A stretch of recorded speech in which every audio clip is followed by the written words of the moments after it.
Welcome, everyone. Perhaps you've wondered a bit about how Ayurveda differs from the modern medical approach, and and you've noticed there's a certain ease or user friendliness to Ayurveda, that Ayurveda somehow simplifies the vast complexity of biochemistry that you find in modern medicine down to some simple natural paradigms that we can all use to support and optimize our body's function. And that's what we're here to talk about tonight is how to achieve a sort of peak metabolic function of the body using Ayurveda. And I think this is really key to understand that Ayurveda operates on the body's metabolism, and that's fundamentally different from a sort of material or biochemical approach to medicine.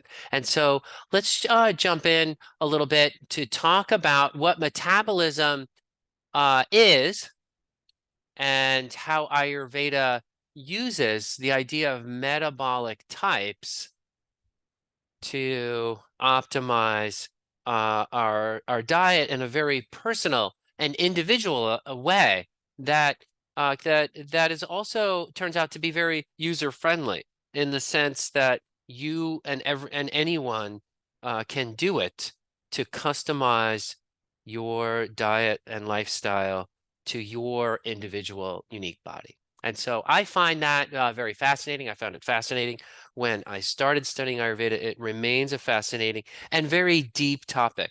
So today I'm going to give you some of the broad brushstrokes in that topic, and I'm going to present you with some really powerful techniques that you can use right away. But I also want to make sure you understand that this process just sort of keeps going, right? Once we understand the basic metabolic types, we can understand the interrelationships between them and use it to interpret complex disorders and resolve them using these same techniques. And that's what we study at the Joyful Belly School of Ayurveda. We are a professional school that trains Ayurveda clinicians to use these techniques to help support the metabolic nature of their clients and improve public health. We are both a school and a research institution. We publish Ayurvedic food research every year. We've done over 150 studies of different foods, and also I've conducted massive research studies on over 75,000 individuals, and with regard to body type and metabolic nature and characteristics. And so today's presentation is an outpouring, not just of what you find in ancient texts, but also what we find through novel research is a confirmation of some of Ayurvedic's claims of Ayurveda of all of Ayurveda's fundamentals, but also some new insights as well that Joyful Belly brings to this field. So yes, this is what I look like. My name's John Immel. I'm the director of the Joyful Belly School of Ayurveda, and yeah, scope of today's talk, we've discussed that already. Again, I want to reiterate, it's a big topic. So we're going to scratch the surface today and plant some seeds to get you started on a healthy, and I will also say enjoyable journey. One of the things I love about Ayurveda is that because it's natural, it's also enjoyable. It is not, as you see in modern medicine, you see because it's a very biochemical approach and not a very natural approach, that it often relies on a lot of discipline and strictness. And what you see in Ayurveda is something much more fluid, natural, and that folds into your life in a natural way. And so today's presentation is sponsored by the Mastering Ayurvedic Digestion and Nutrition course, which is a 1-year, 500-hour course to elevate your understanding of digestive tract pathology and Ayurvedic nutrition, um, and how to heal advanced digestive tract pathology. And we also offer several other courses, one that train Ayurveda clinicians really from the bottom up through, the most advanced levels. So you can check those courses out on our website. But for now, let's jump into the topic of optimizing metabolism. First of all, we want to know, what is metabolism? What do I mean when I say metabolism? Well, meta is a prefix in metabolism. It's from the Greek. The word metabolism is from the Greek, and meta means after or beyond, and balein, or which you see as metabolism, means to throw or to change. Ultimately, the Greek word metabolism means change. So we're talking about how the body functions and changes. This should be understood right from the beginning. We are not talking about the substance of the body, but processes in the body. And so we're talking about what the body is doing, not the material. Okay. So metabolism refers to the life-sustaining processes in organisms, both the transformation of food into energy, the building, the creation of the basic building blocks of the body, proteins, lipids, nucleic acids, and carbohydrates, and the transportation of substances between different cells, as well as the elimination of wastes. All right, so these are the basic processes of the body, right? As we know them. Metabolism refers to the processes that allow organisms to grow and reproduce, maintain their structures, and respond to their environments. And the word metabolism shifts emphasis from the individual substances to the continuous flow and transformation of energy and materials within living systems, right? This is what's happening all the time. If a athlete is looking to run better or stronger, to perform more optimally, then they're going to have to look at not just what the muscle is, but what it can do. And that is our focus, is how do we start to assess metabolic function and the different natures of different tissues and their performance, and then optimize it. Okay. So there are many metabolic pathways in the body, and a metabolic pathway is just a fancy way of saying there's a series of steps transforming, one chemical to another, and it's regulated often by enzymes. And you could see that, that there's just many, many, many, many biochemical reactions in the body and transformations. Science doesn't even know them all. And so if we are going to optimize function, we need some basic heuristics. Not that we will suddenly become an expert in 10,000 different biochemical reactions in the body, but that we can step back and get some perspective on our metabolism from afar and start to see natural patterns. So this is, when we talk about metabolic types, what we're talking about is metabolic patterns. What are your metabolic patterns? Right, some people have a very high metabolism, others low. Some people a stocky build, others lean. Some people have thick fluids, right? Thick blood, thick lymph, thick saliva. Other people have very thin fluids. Some people run hot, others cold. This is very basic. And I promised you that today we would be discussing the basics And then where the complexity really comes in is the interrelationship between these things, right? So the difference is that we see in people's bodies are due to strengths and weaknesses in their metabolic nature. So a weakness might create coldness, for example. Sometimes a strength can create dryness, right? A high metabolism burns up fuel and energy, creating dryness in the body. So we can see that sometimes a weakness in one area of the body can create dryness as well. It's not just a strength or a weakness can create dryness. That makes sense? All right. What we see over and over again is often there's something unique. Every individual has some unique patterns, but in every individual, we also see many of the same patterns over and over again. Okay. So we call these patterns metabolic types, sometimes in Ayurveda referred to as body types, but I don't like the word body types, right? I think body type really refers to the substance again, not the function. And we're really discussing function.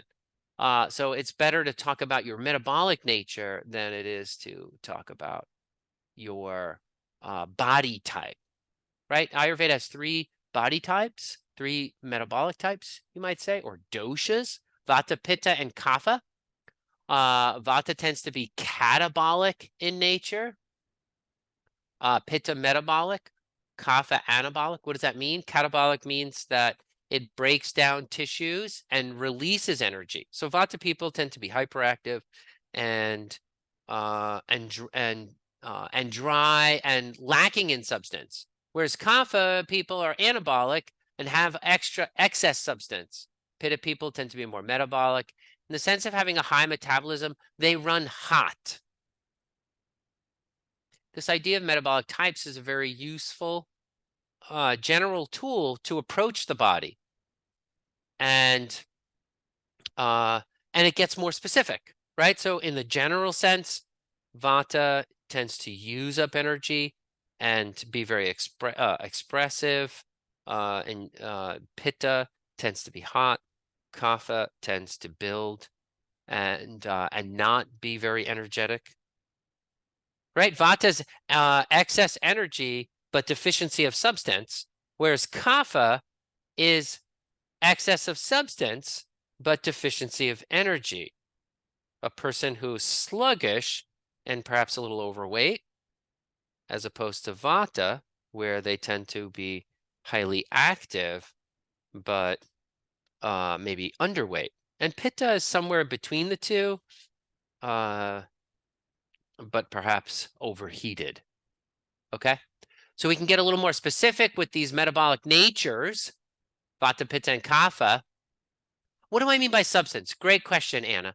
What I mean by substance is literally the material of the body. The substance, it means the tissues of the body, fat tissue, blood, bones. Those are all substances, as opposed to function. So the function of the skeleton is to give the body structure. And maybe you use your muscles and your skeleton together to walk, for example. So walking is an action, not a material. You wouldn't say, oh, how much does that action weigh? But you could say, how much does that bone weigh, right? So by that, I just mean matter, material, and substance. And hopefully, does that answer your question, Anna? The issue is that modern medicine tends to focus on the substance and Yes, thank you. not the function. Yes, Okay. thank you. You're welcome. Yeah. Great. So we get more specific about these metabolic types. That actually Vata is the relationship between dry, light, cold, rough, subtle, and mobile. So dryness, we understand. Lightness, we understand. A person can be light or heavy. Cold, we understand. Rough. Rough means discontinuity disorders. Means if you broke your arm, then the structural change there is rough. things aren't going to operate normally because of a break or interruption or obstruction. Subtle is another word for sensitive, that Vata tends to be sensitive and highly mobile or active. Pitta tends to be oily, sharp, hot, light, sour, spreading, and liquid. What does this mean? Heat, we can all understand. A Pitta person might have more of a red face and sweat more. They tend to be very hot, sharp. They tend to be very penetrating individuals in their actions, but also in their body. They might produce high levels of enzymes that irritate their own gut, or they might tend to have easily excitable, hyperactive immune systems that will go on the attack and create inflammation. So sharp is another word there for inflammation, you might say, or penetration. And Pitta tends to be oily as well. You need you need a little bit of, fuel to generate that heat. And Pitta tends also to be a little sour. Fermentation, you might think of that as fermentation, souring them. Pitta people often have a pungent, sour smell. Spreading refers to how heat in the blood spreads. You eat a chili pepper and the heat spreads to your forehead and you start sweating on your forehead, right? Also rashes and inflammation and infection spread. Excuse me. And also the liquid quality that Pitta, excuse me, breaks up and thins fluids. Kapha tends to be oily, cold, heavy, slow, slimy, soft, and stable. And oily just means fatty, right? That Kapha people have more fat. By the way, many recent studies have shown that being overweight is actually increases life expectancy. Now, the obesity does not increase life expectancy, but it turns out that the averages that we have been given by modern medicine for the past 30 years are too low. And so overweight is not actually overweight. Overweight is actually can be optimal. And Ayurveda confirms that. Ayurveda says that, it's those Pitta Kapha individuals that enjoy the longevity. They have a little bit of extra substance and enough heat. So if you have a little bit of substance and a little bit of heat, you're good. And Ayurveda confirms that. So coldness refers to the low metabolism of Kapha individuals, especially someone with a low thyroid. If you are too thin, yes, it tends to have poorer health outcomes. Absolutely. Yep. And I wouldn't call myself Vata. I'm more Pitta Vata, but I tend to be, quite trim, and and so, I'm always as a sort of trim, Pitta Vata person. I have that good muscle tone and good muscle strength and all that kind of thing. But I'm always on guard to, to make sure that I build up that substance enough that I'm not too underweight and produce poor health outcomes. Right now, in our society, everyone's always trying to lose weight, but that's just a media campaign to get people, to feel bad about themselves. So they buy stuff. All right. Cold can refer to low metabolism. Heaviness and the oiliness go hand in hand. That doesn't need much explanation. Slow also refers to Kapha's tendency not to want to use energy, to expend too much energy. Kapha people don't like effort, whereas Vata people are all about they don't mind effort at all. Slimy can refer to the mucousy nature of Kapha individuals. softness to the lack of tone that comes with the lack of when you have excess substance and a lack of heat, you tend to have a lack of tone, and that is what soft refers to, and the stability of kapha. And perhaps, this is the stability of kapha that increases the life expectancy, right? Kapha people tend to be very affectionate, patient with people, so they enjoy good relationship over the long term, and that definitely improves life expectancy.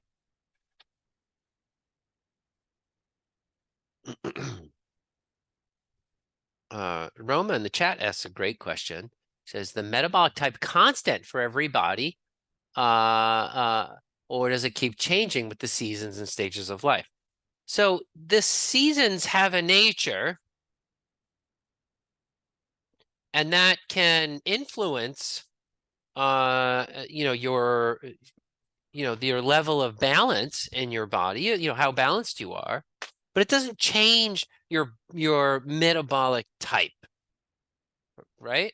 It just it if you have a more kapha-like metabolic type, then winter is going to aggravate that type and bring it to an excess, and you might notice that you have some more struggles during that time of year, whereas a pitta person might have more struggles in summer because of their metabolic nature, right? So then your metabolic nature doesn't change to another metabolic nature that easily. When in the elderly, because things start to break down, the elderly are considered vata for the most part. And when a person's very young, they have more of a a kapha and even kapha pitta nature. Because of their youth, they tend to their metabolic function is very strong, so they tend to build a lot of substance, even to the point of excess. So yeah, there can be slight changes, but generally you have your body type throughout your life. All right, so this is a basic idea of Ayurveda, that we have a metabolic nature and tendencies, right? It's not just that we're a bag of chemicals, but that we have certain tendencies and a certain nature, and that nature lends itself to different strengths and weaknesses. And we want to know those strengths and weaknesses, as well as the metabolic nature of the season, of our environment and food, so that we can match that well to our nature. If I eat food with the right nature and the right effect, it will balance my nature. That is the general idea behind Ayurveda. And that's why when we talk about Ayurveda cooking, we are really talking about two things. What is the nature of the food? What is the nature of my body? And how do those match up? Okay. Basically, when we design, oh, did my screen go out? I'm showing my screen. Can everyone see it? Wendy's saying she can't see my screen.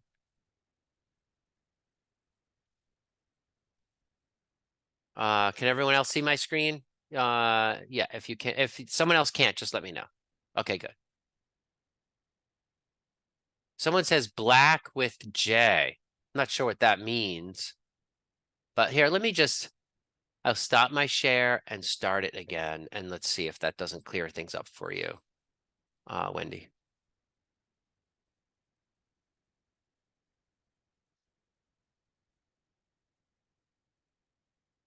Okay. Now, if you can, let me know if that worked for you, but hopefully. Good. Okay, good. So that worked. Whatever I did, that worked. All right, great. So basically, we cook the same way we design herb formulas in Ayurveda. We look at your metabolic strengths and weaknesses, the metabolic nature of the food or herb, and we build them, build it on that basis. We fit the nature of the food to the desired effects in your body. And if your body runs hot, you're going to choose food that has a cooling effect. If your body runs cold, you're going to choose food with a heating effect. That's very simple, but important just to start from the beginning. In a Western nutritional label, like you see here, Western Nutrition Facts, what do you see here?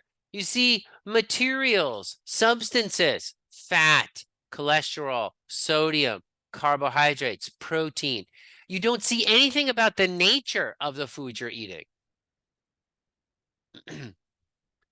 In Ayurveda, we would have a metabolic label referring to the effects of the food on your nature. Is it heating, cooling, drying, moistening, thickening, thinning, penetrating, dull, softening, hardening, activating or relaxing, clearing or covering, right? We're going to look at the effects of the food, not the substance in the food. That should be understood. Now, am I saying that we're better than Western medicine? I'm not saying that at all. All I'm saying is that both of those things are real. It is true that there is fat in the food, and it's also true that some food makes you hot. If you eat a chili pepper, you get hot. And so if we're going to accurately label our food, we need to have the important information there. So why is it missing? Well, it's missing because one theory of medicine replaced another theory. And not necessarily because it's better, but I'm not saying it's worse either. I'm not saying Ayurveda is better than Western medicine. I'm saying that it belongs with medicine, and that if you leave it out, you leave out something very important, and that produces poor results. So we're interested in the results, right? As Merelda says, could changing the way we eat, knowing our better metabolic type, reverse Alzheimer's and dementia? Okay, so what this does, Esmeralda, this kind of medicine, what it does is it supports the functioning of your body to improve functioning, right? So what do we want to do? What does it mean? What do you mean when you say reverse dementia? Does it resurrect a dead neuron? No, it does not. But does it optimize the function of remaining neurons so that you perform better? Yes. Does it reduce the death of future neurons? Yes. Whenever you support your body, you support your longevity and the strength and health of all systems in the body. But also, we can direct that towards specific systems of the body. Certain herbs and foods have an affinity for certain parts of the body. And you may take that individual herb or this other individual herb. What I find through my life, and having used Ayurveda for many different ailments, as the father of 7 children, I not only have to take care of myself, my wife, but also my 7 children, and a mother and a father, and all the people that that I'm close to. What I find is that Ayurveda performs very well when not just by taking a single herb, but that when you transform your whole lifestyle and diet, and in a very natural way, not in a burdensome way where you're doing thousands of things a day to maintain your Ayurvedic lifestyle. No, not like that at all.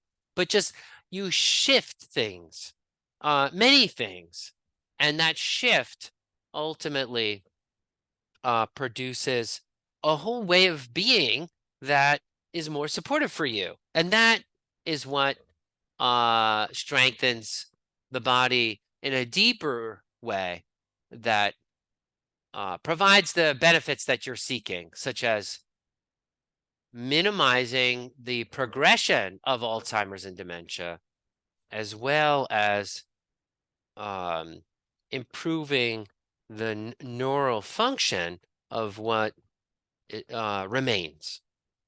All right, good.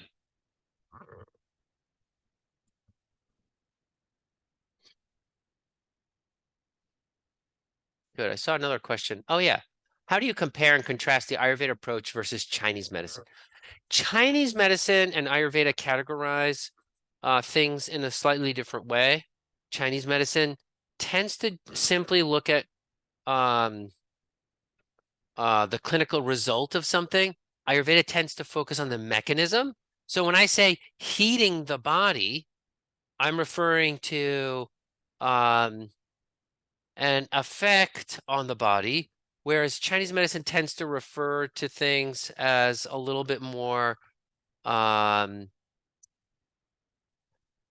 not so much on what you're doing to the body, but the clinical result itself.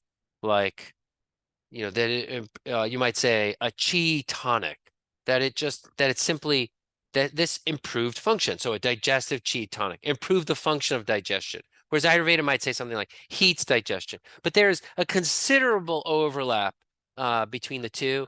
And I would say that not just between Ayurveda and TCM, but uh, several systems of medicine along the Silk Road. So Ayurveda is the Indian branch of the metabolic theory of medicine. Greek medicine is the Western branch used throughout Europe and also the Middle East, right? Greek medicine was migrated through and was used throughout Europe and is used throughout the Middle East today.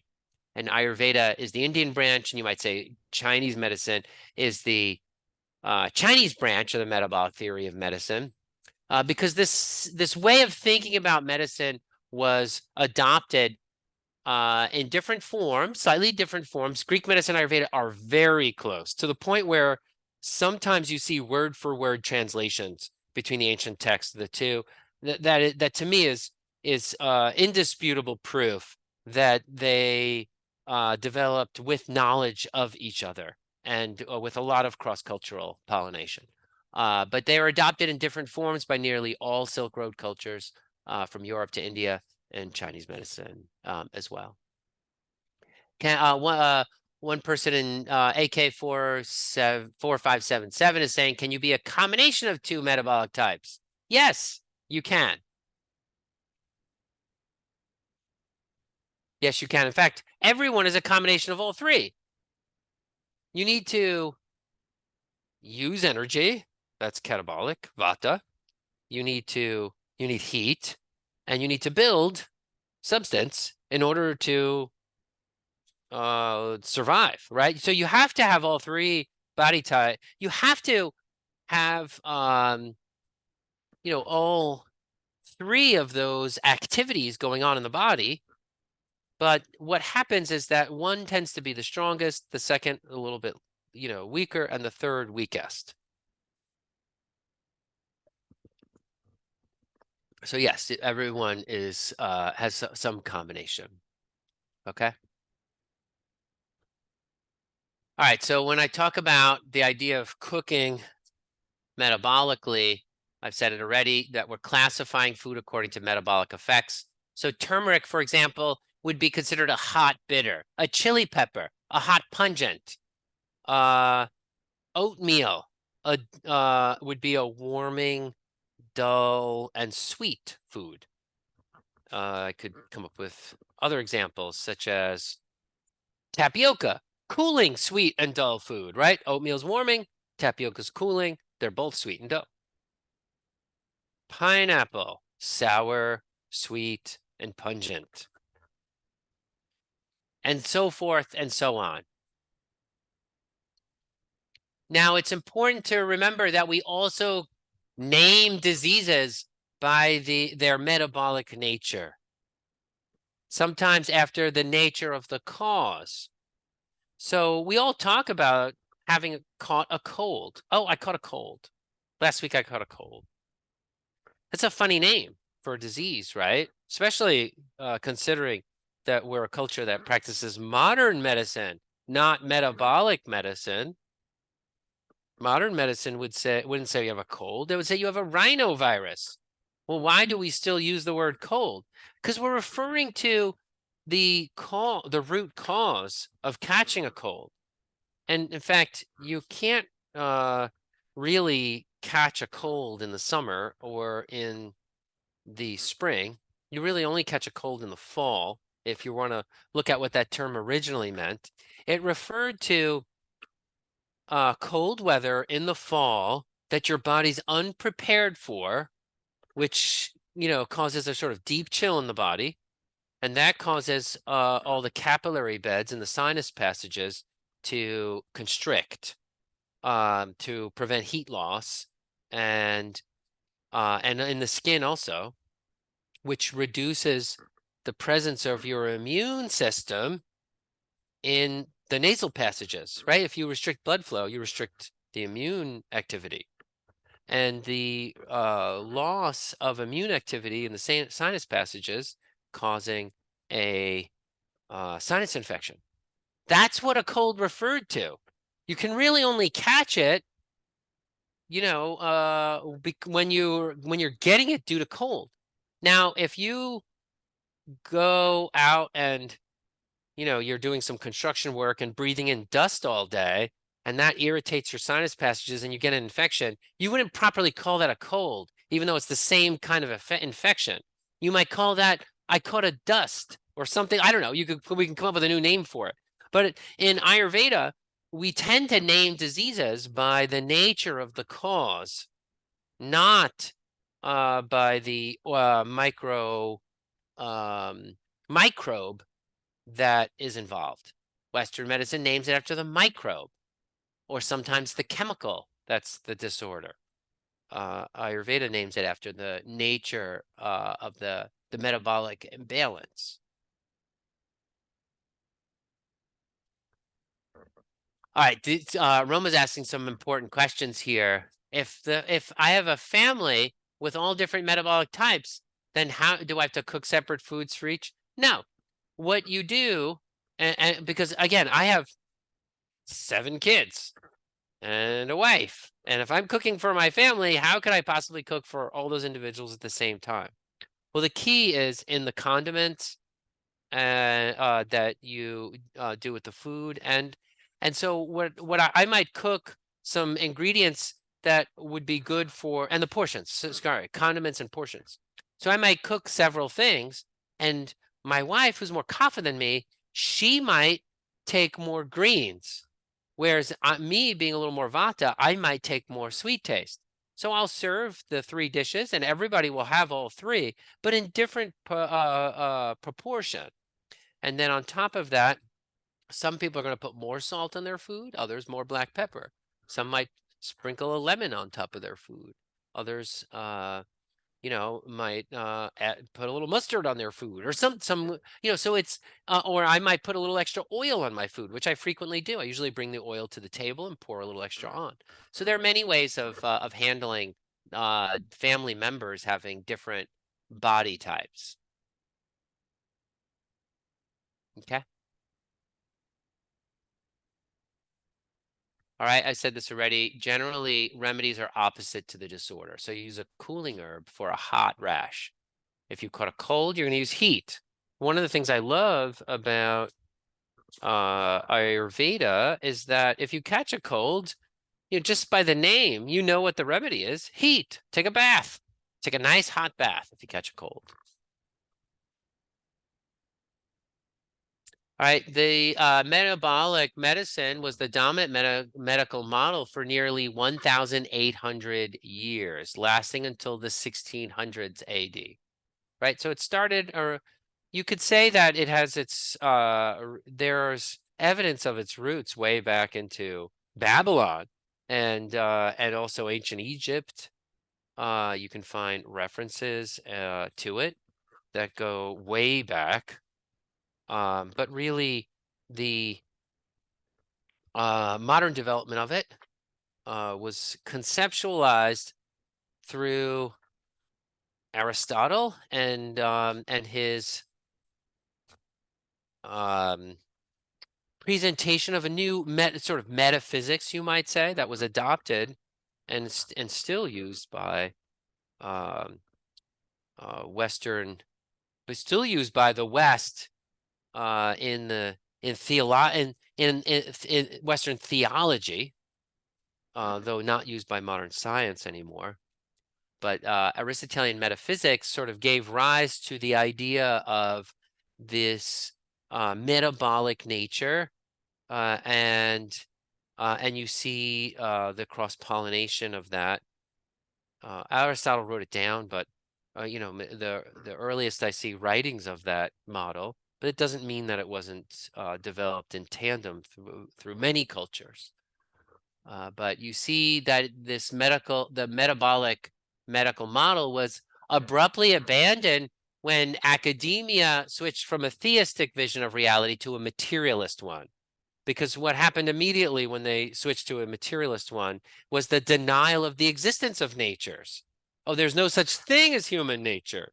Well, there's no such thing as human nature, then there's nothing to optimize, you might say. So the idea of having a nature was contested and removed from medicine, philosophy, and also moral reasoning. And if you don't have a nature, you don't have a body type. And so there's nothing to discuss, right? Also, I think the zeal for the modern scientific worldview was in some sense justified because of the many technological advancements that happened in the wake of that change to a mechanistic worldview. Right, the mechanistic worldview led to lots of technological advances, and that led to a lot of zeal. But in that zeal, they left some good things behind, some great things actually, and in no way disproved their value. Right? If you find something new, and that leads to many great things, it doesn't mean that some of the things that you already had weren't also great. Just means you have something new, right? So yeah, if the one thing you take from this presentation is to eat according to the metabolic nature of the food, not just the substances in it, right? A lot of people, when they go on a diet, they try to manage their carbohydrate intake, their fat intake, their sodium intake, all that kind of stuff. That's all the material. If, in addition to that, you are also thinking about the metabolic nature of the food, and in fact, I actually would say if you emphasize the metabolic nature, I would even say that this is true, that you will learn to eat more intuitively. And through intuitive eating, I think you have much better outcomes than you do from dieting, traditional dieting, where you're trying to focus on the substance. Oh, I've got to reduce fat, even though I want to that thing, right? But when you are focusing on the metabolic nature of what you're eating, you come to refine your desires and aversions very naturally because you're focused more on how you feel as opposed to some eating according to some math equation, right? I want to emphasize that humans aren't good at eating according to math equations, but they tend to follow their appetites. And so what we need is a system of medicine that focuses on refining appetite as opposed to calculating substance. And I think Ayurveda does that very naturally. And I would say that it is, far superior in the maintenance and optimization of the person than a materialist medical model.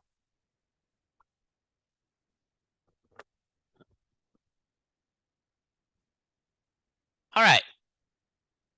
So I'm going to use these terms interchangeably: biocharacteristics or metabolic nature.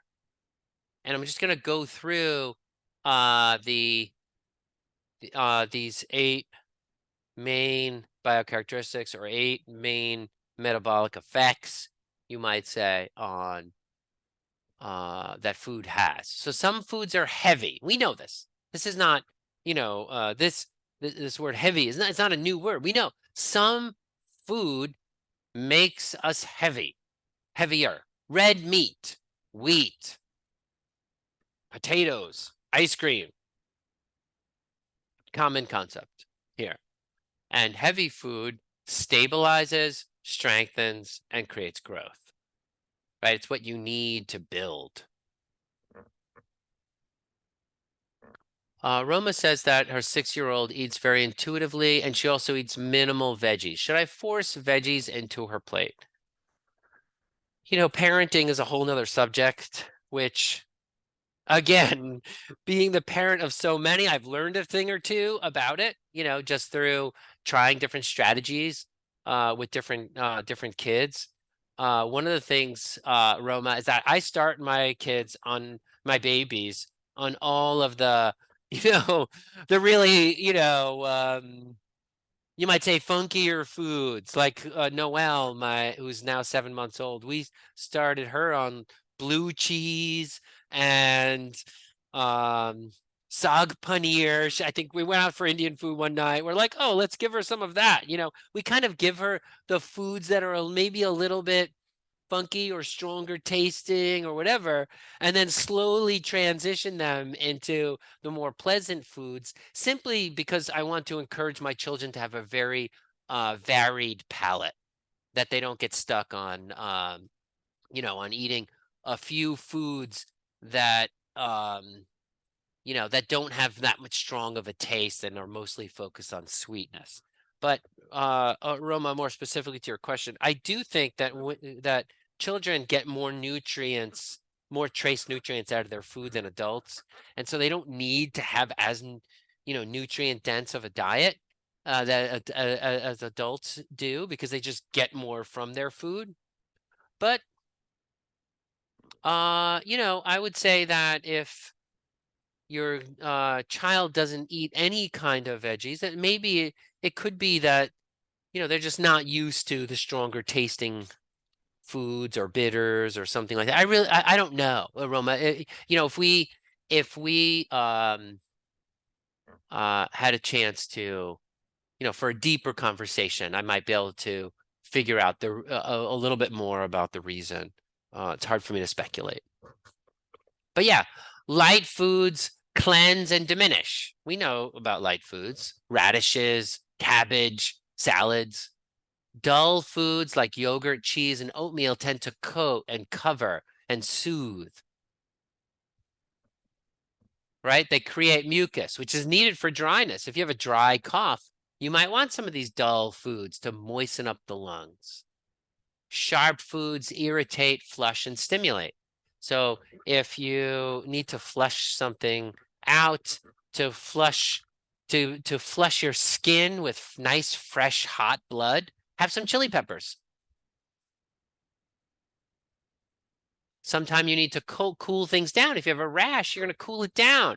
Cilantro, cucumber, astringents that contract, dry, and slow down things.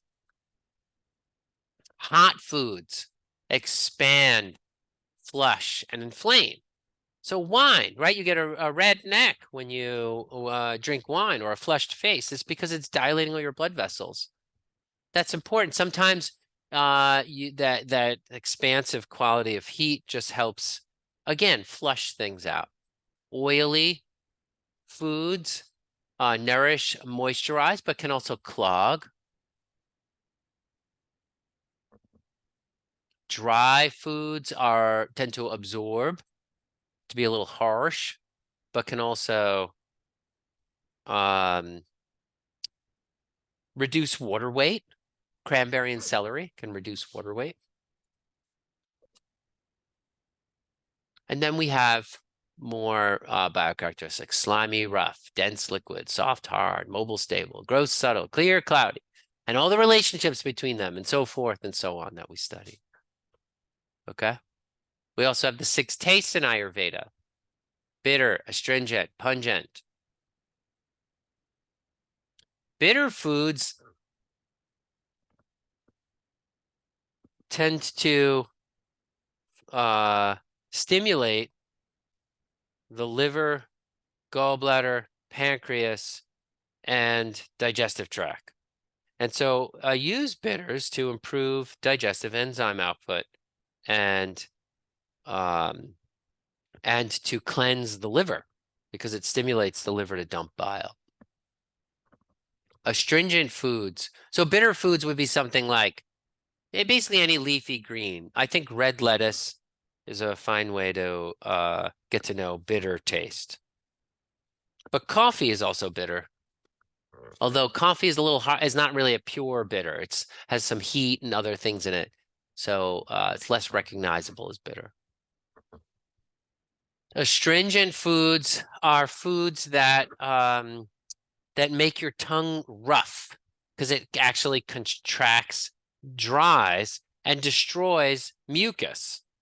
Right? So normally you have a sort of slippery, slightly slippery coating on the tongue, and astringency destroys all mucus and makes the tongue feel rough. It also contracts it so that it feels rough as well.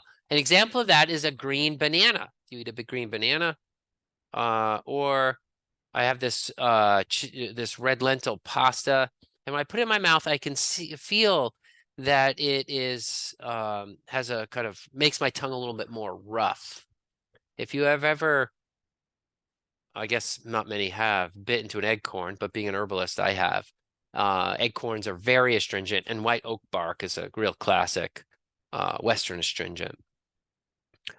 Same with raspberry, but but yeah, in any case, green bananas. If you don't know what astringency is, get a green banana and put it on your tongue, and you'll feel a sort of roughness on your tongue. Pomegranate, cranberry, and most fresh greens create some roughness. Oh yeah, sorry. PK and V referred to Pitta, Kapha, and Vata. So bitter is Pitta and Kapha reducing. So if your Kapha or Pitta is aggravated, means if Pitta is aggravated means too hot. Kapha aggravated means could be too overweight. Greens will help you, but greens have a tendency to aggravate Vata. So if you're underweight, you're not going to have a diet that focuses on bitter.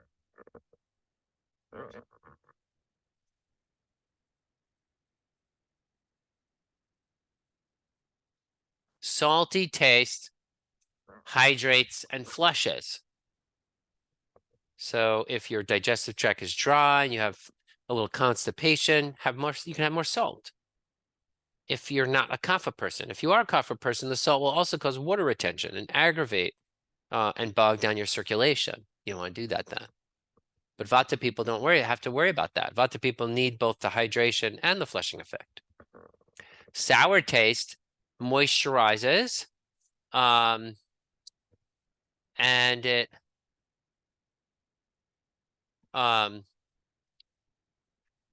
sour taste moisturizes and also flushes. It's a little more gentle than bitter in the digestive tract.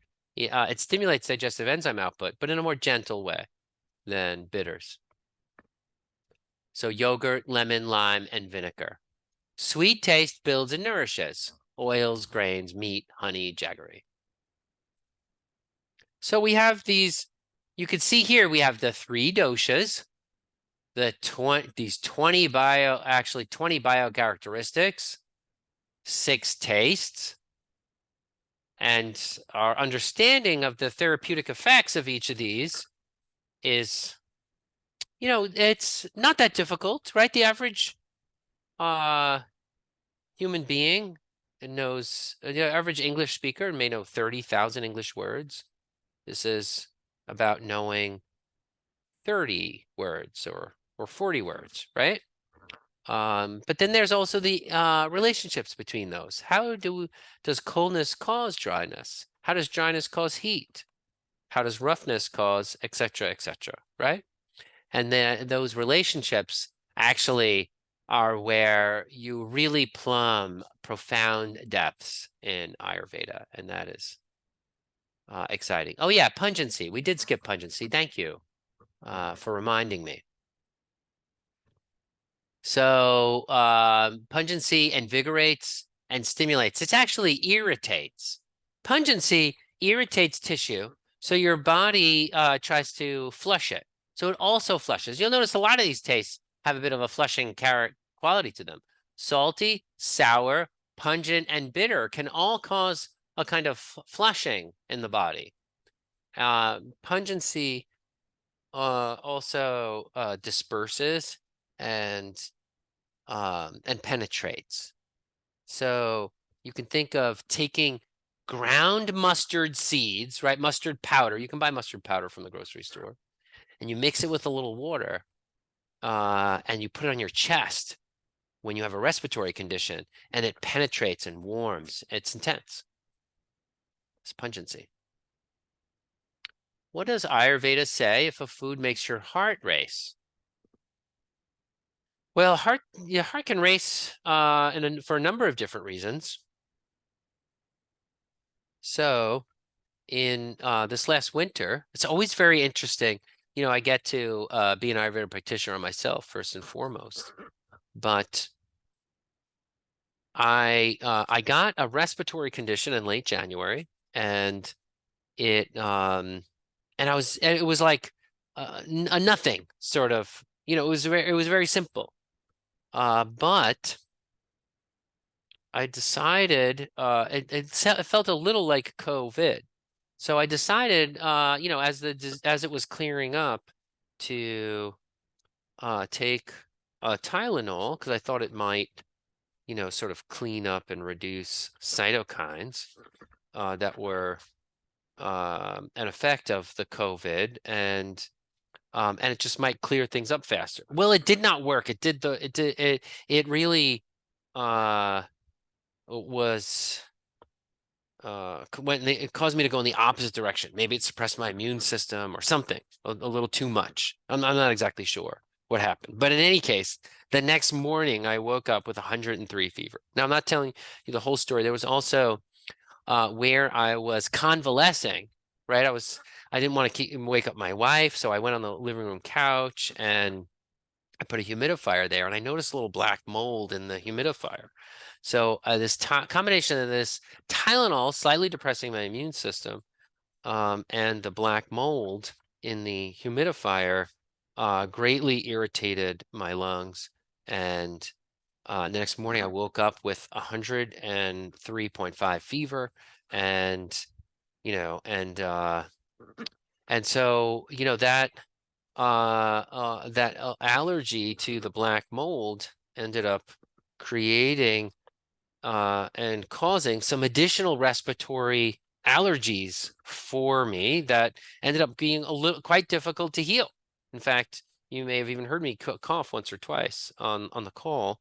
I'm still not totally out of the woods yet, but I've been, you know, using Ayurveda and many different, you know, techniques to nurture my lungs back to health. But it's a great example of you know, this sort of exploratory nature of Ayurveda, where using different foods and different tastes and all kinds of things, and every month or so I've come across several new great, you know, paradigm shifts that have helped my lungs feel much better, and that's been, you know, an exciting thing to learn more about the lungs. I'm excited about that, although I would prefer my lungs to just be better. But when you say, what does Ayurveda say if a food makes your heart race? So one of the things I've noticed is that when my lungs get inflamed, it increases my blood pressure and my heart races. And so one thing that can cause heart rate to increase is just inflammation throughout the body. Another thing could be pungent taste will increase cardiac rate. Another thing that can increase it might be an herb that creates ama or toxicity in the body that then overstimulates the nervous system, and that can cause your heart to race. There are many different ways that a food can cause a person's heart to race, Kathy. And the thing is that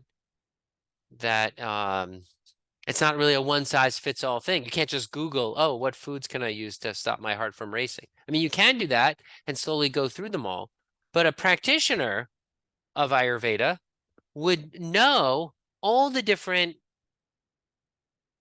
causes of a racing heart and would be able to help you find the right ingredient more quickly. Caffeine causes Teresa's heart to race. Yeah, anything that stimulates the adrenals is going to cause a racing heart, right? Okay, good. Where are we at here? We're about an hour into the presentation. So I want to wrap things up here and just give a few more little pointers. One is make sure your kitchen has something for each of the 6 tastes. And I would experiment with each of those 6 tastes. Go on to Joyful Belly and read our write-up on these 6 tastes. I promise you, if you do that, you will have profound new awareness of how to use food to balance your metabolism, and you will have a new understanding of the metabolic nature of foods. You can also read up on each of these biocharacteristics that I've mentioned: cold, hot, oily, dry, on the Joyful Belly website, and get really in-depth understanding of that. And you will see, I think you will see the improvement in your quality of life just from doing that. So I do recommend doing that. And but just some other tips, okay? One thing that I do before I eat is I just examine what tastes and biocharacteristics do I want. Do I want something cold or hot, heavy or light, sharp or dull, etc.? What tastes do I want? And then I ask myself this next question: why do I want those tastes? Is it emotional? Is it for some physical need I have? Okay. And then I use that analysis to pick foods. Sometimes you might be craving ice cream because you want something creamy, because you want something soothing. Well, what's the best kind of soothing food for you? Is it ice cream? Would it be tapioca pudding? Is there something else soothing? Would it be a simple bowl of oatmeal? What is going to be the best way to actually soothe you? Some person might crave ice cream because they want the feeling of satisfaction in their stomach. But, potatoes can create satisfaction. So can a nice, spicy chili can create satisfaction. What is the best food to satisfy you? You see, 5 people could crave ice cream, but each could be craving it for a different reason. And that's where the rubber meets the road, right? So you want to analyze why you want it and then use that analysis to pick your foods. Okay. Advanced recipe design might also include things like digestive strength, wastes, tissues, stage of metabolism, diseases and root cause. All of these more advanced topics are things we discuss in our professional certification courses, right? One of the things we teach in those programs is a whole template for designing recipes that makes it really easy, step by step, to do this. And it's very powerful, and I love doing that. All right, so good. I will end there. There's much more to say on the subject of cooking, but this is the basic technique that Ayurveda uses, sort of, and that metabolic medicine in general uses. You see here, we got lots of good stuff. Maybe we can go over those some other time. The digestive course is the course where we go over Ayurvedic food and nutrition and digestive tract pathology in its greatest depth. Of course, in our Ayurveda health counselor course, we also go into a lot of depth through Ayurveda's through all of the biocharacteristics and the metabolic types and etc. So if you are interested in pursuing that more professionally, jump into those courses.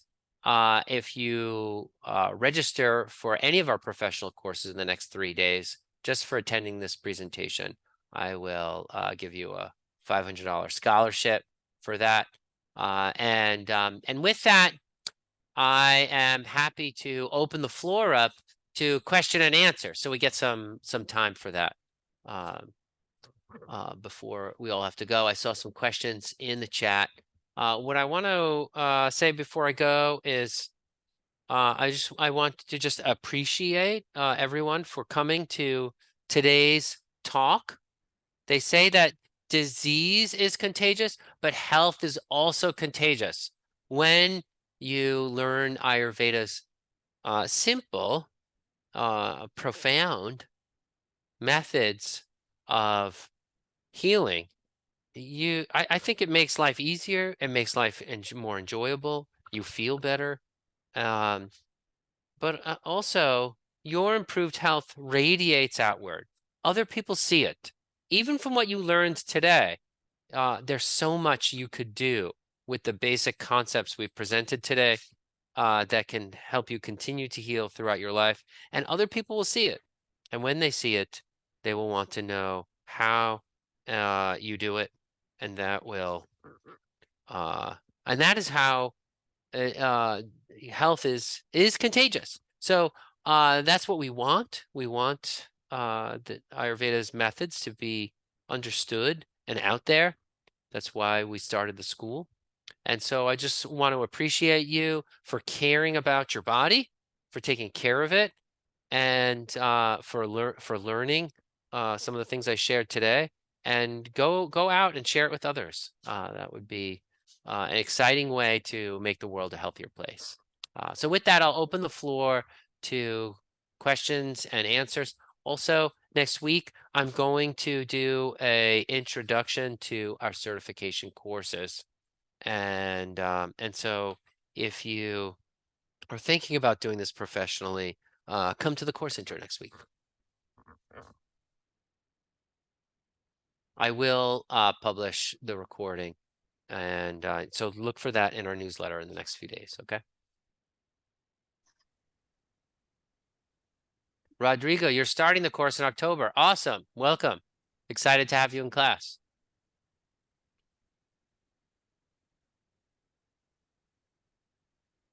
Oh, Rodrigo, you also said moringa is great for the respiratory system. I'll check that out. I haven't looked into that as a respiratory herb, but I will check that out.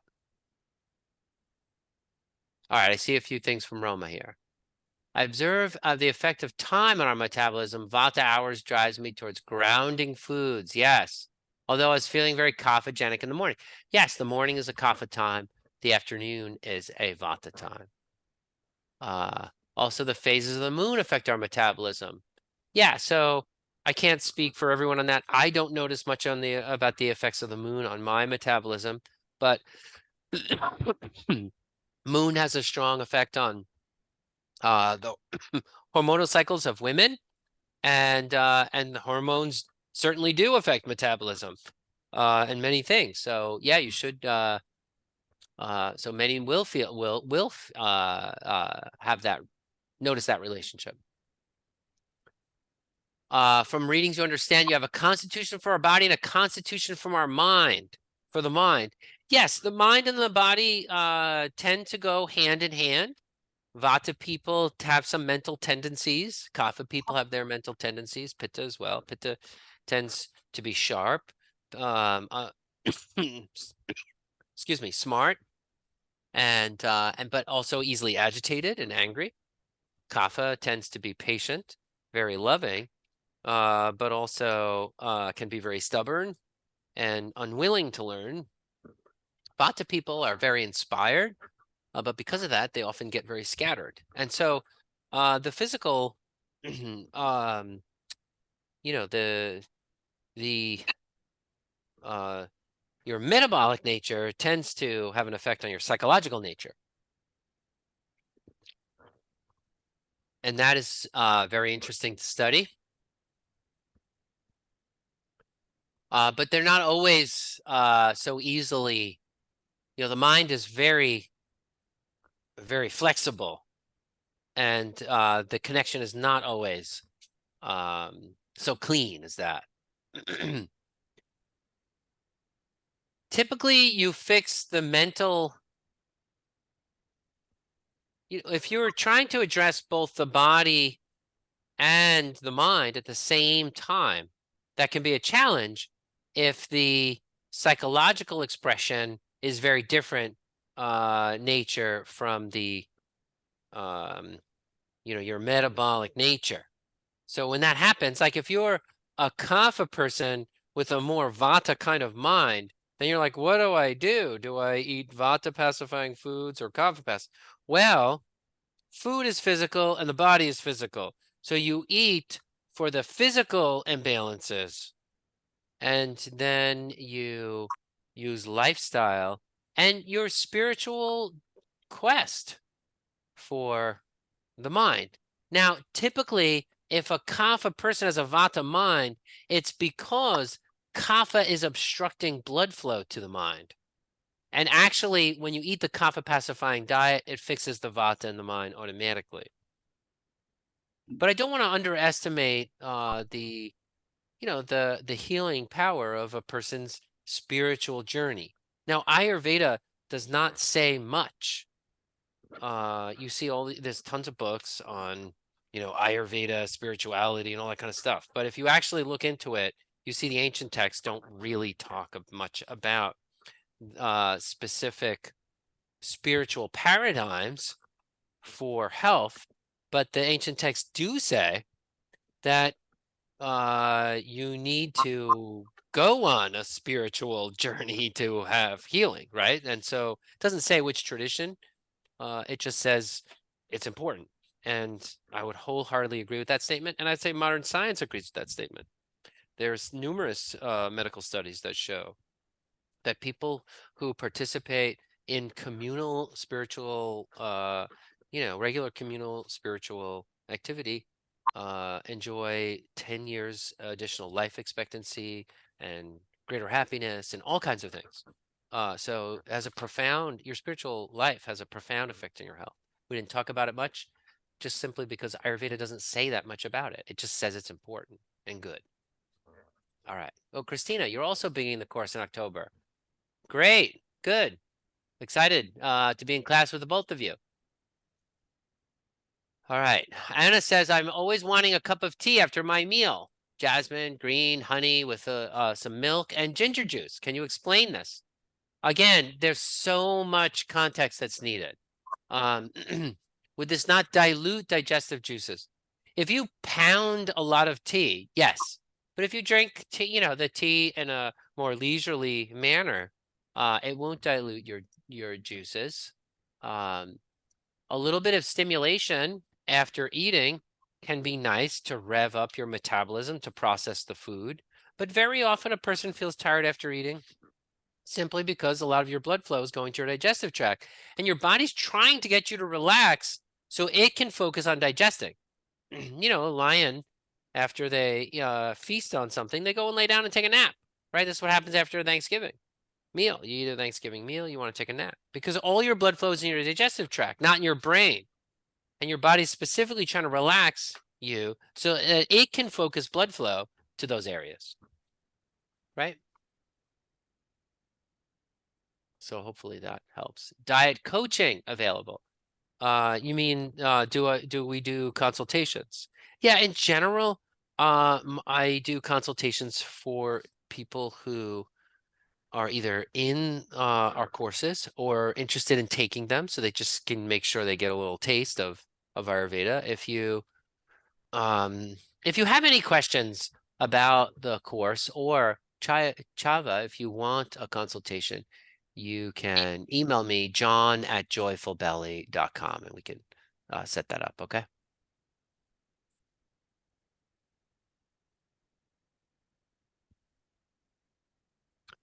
That's JOHN@joyfulbelly.com. All right, let's see. Do I have any other questions that I missed?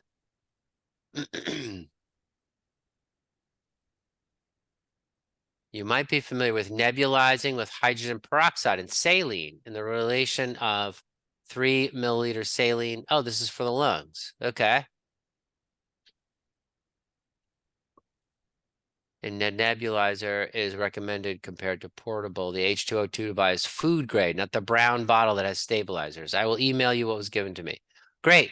Thank you. Oh, Anna, it seems like you meant to write that just to me. I'm just noticing that now, but no, share it with the group. Yeah, it's great. I'm always excited to hear new ideas.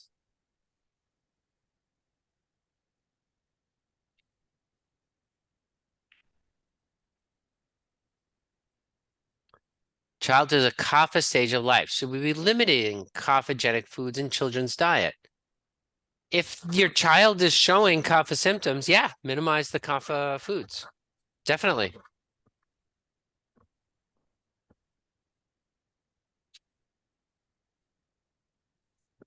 This is a funny thing. I've noticed that my kids don't like bread. And a number of other of our friends have said the kids don't like bread either. I wonder, like, I wonder if others on this call have noticed that children tend not to like bread, or is it just my kids?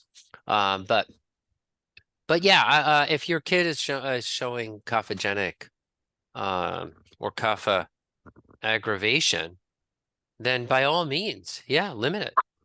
Definitely.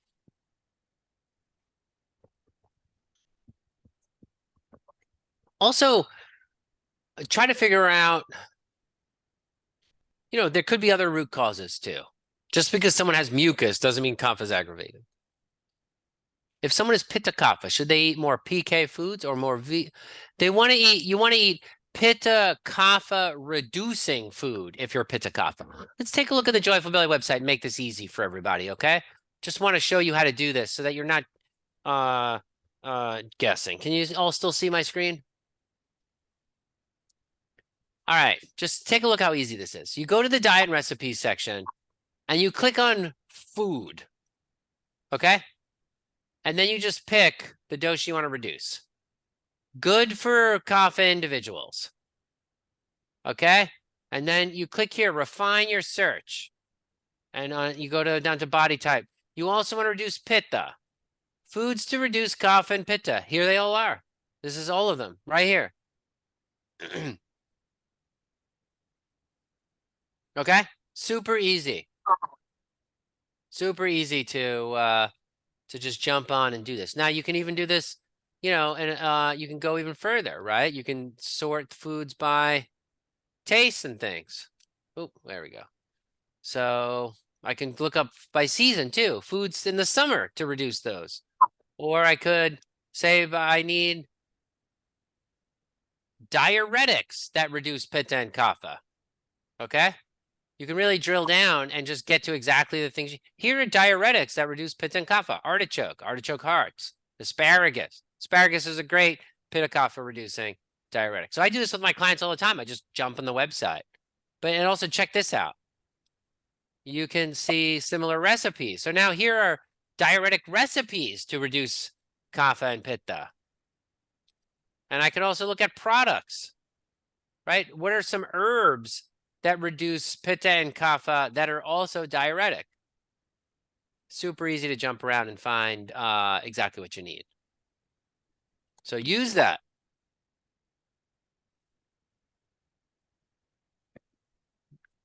Deep, does that answer your question? Yeah, my question is more like if somebody is identified as Pitta Kapha, should they be reducing Pitta Kapha or should they be eating foods that encourage Pitta Kapha? Like, what does it If mean in terms of okay, food? yeah. If somebody is Pitta Kapha and they're balanced, then they don't need to do anything. We don't treat a person's body type, so to speak. We treat imbalances of their body type.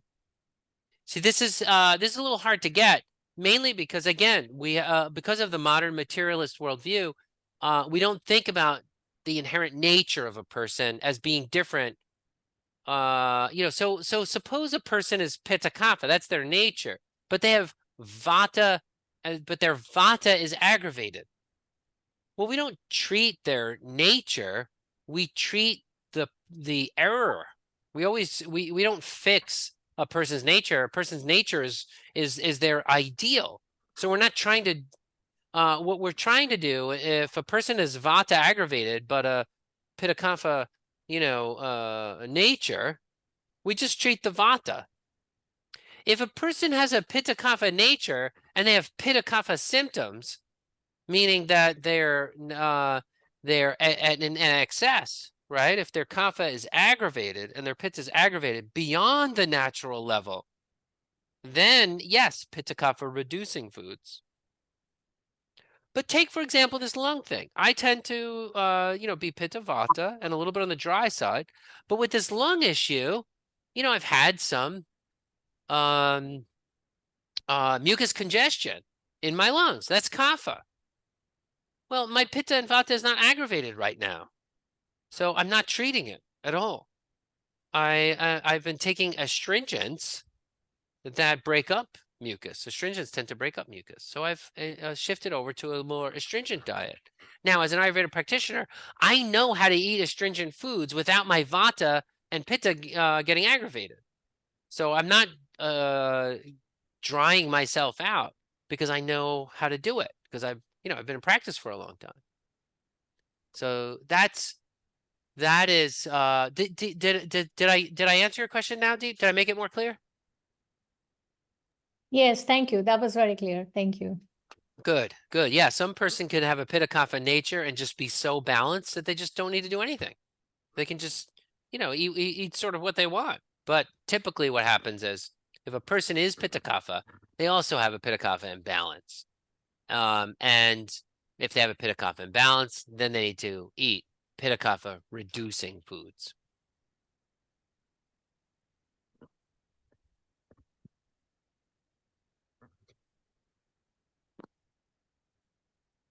Any other questions I can help with tonight?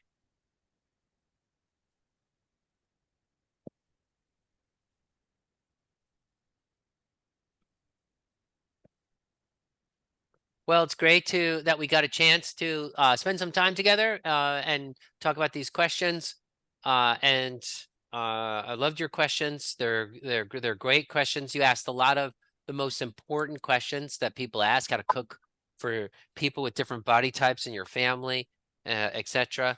So I very much appreciate those questions and that opportunity to make sure everyone understands. So thank you, and if you have any questions, reach out. If it's specifically about our courses, or if you would like a consultation, you can email me, john@joyfulbelly.com. You can also text me. There's my number, 828-785-8213. I'm going to say if you're texting me, it should really be, questions about the course and things like that. If you're planning on studying with us, reach out and text me any questions you have. I'm happy to jump on a call with you. If you want a consultation, email me if you want to do a consultation. It'll be easier to set up that way. All right. And with that, have a wonderful rest of your evening, everybody. And look forward to seeing some of you in the course intro next week.